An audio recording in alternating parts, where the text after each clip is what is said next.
Done as good as we have been. We've cut corporate taxes. We have not had any tax raises. And education-wise, he's done a lot for the state of education. She's telling me a flag up. It's not red, but I guess I'm getting close. I'll be happy to stay afterwards. I'll be answering any questions you have. Thank you very much.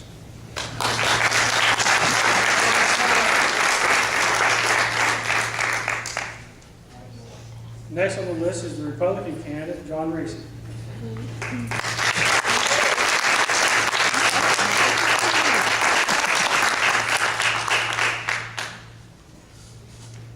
Wow, been everywhere today. Good to be here in Parkersburg. Everybody's on tonight too. Well, hey, darn Working right, man. darn That's right. a farm man. All right. Thank you for the Farm Bureau for a wonderful endorsement, and it's a great pleasure for me to have that endorsement. I appreciate it very much. Traveling with me tonight is my wife, Elizabeth, if Elizabeth would stand up, and her mother.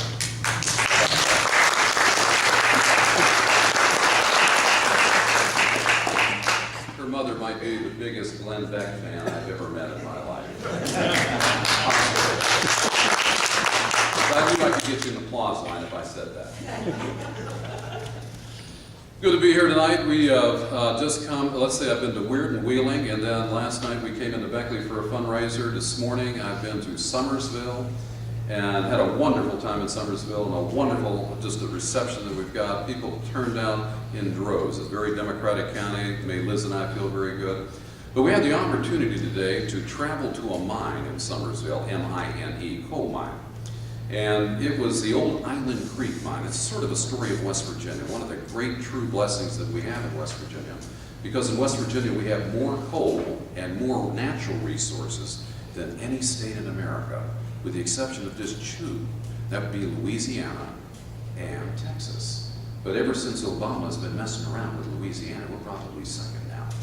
But it's the story of why this state and a lot of our nation may be not making the resilient comeback that we think it should. I went up to the coal plant. It was a marvelous 7 different layers, 7 different veins of coal. And we looked at the coal. We saw somebody that came in and invested a lot of money, the private sector. These are the risk takers of our country. And we take a risk like that, what do you do and what do you get into? Well, you get into a lot of government, don't you, very quickly, very quickly. The size of the permits, the expense of the permits, and the distance and the time it takes to permit a coal mine is somewhat like a gas well. It is very similar. But the permit work in this country needs a little bit of an overhaul, don't we think? I think it does.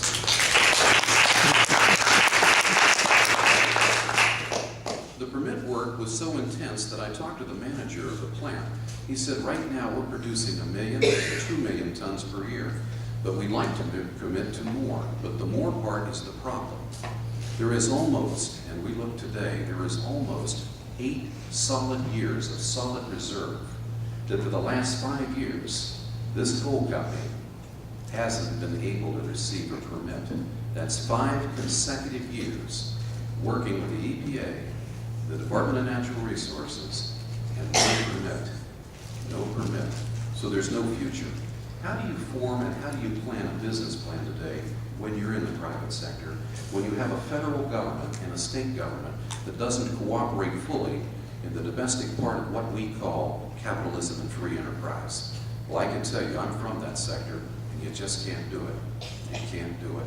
Now, we heard earlier about certain audacious claims that people might be for coal that are running for an office next to me.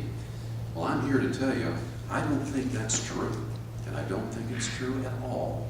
Because when you look at the scenario that's coming down the line at us, which is cap and trade to West Virginia, this is according to the Charleston Daily Mail, we would lose 12,000 direct jobs, and who knows how many indirect jobs.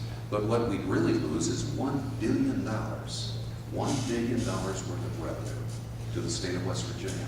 85% of our coal mines would be out of business. Out of the thousands of hospitals, schools, and colleges in the state of West Virginia, guess what?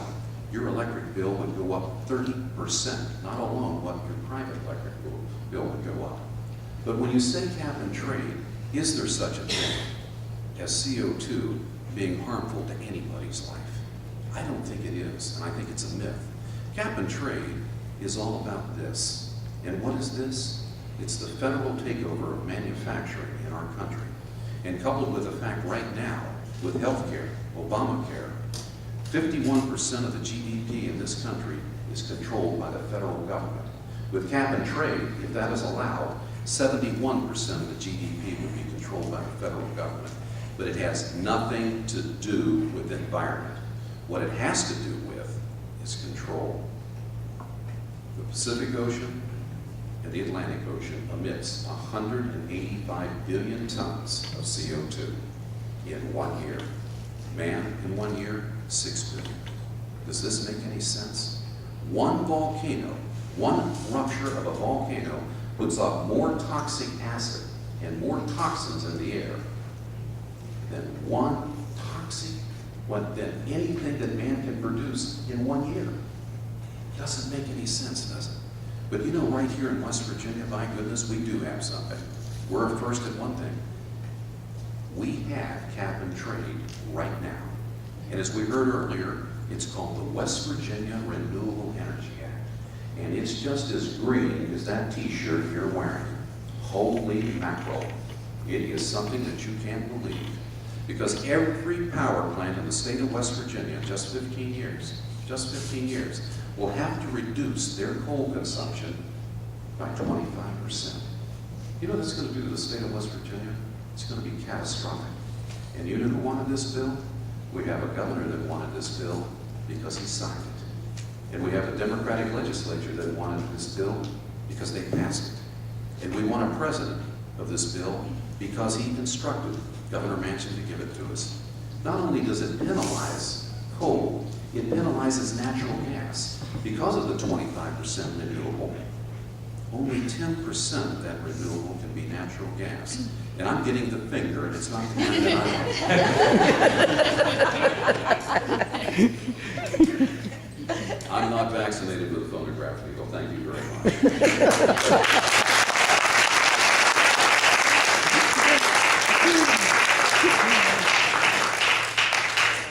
Don't get too comfortable. I'm going to ask all the national and state ticket office people that's running and or their representatives to join us at the front table here for some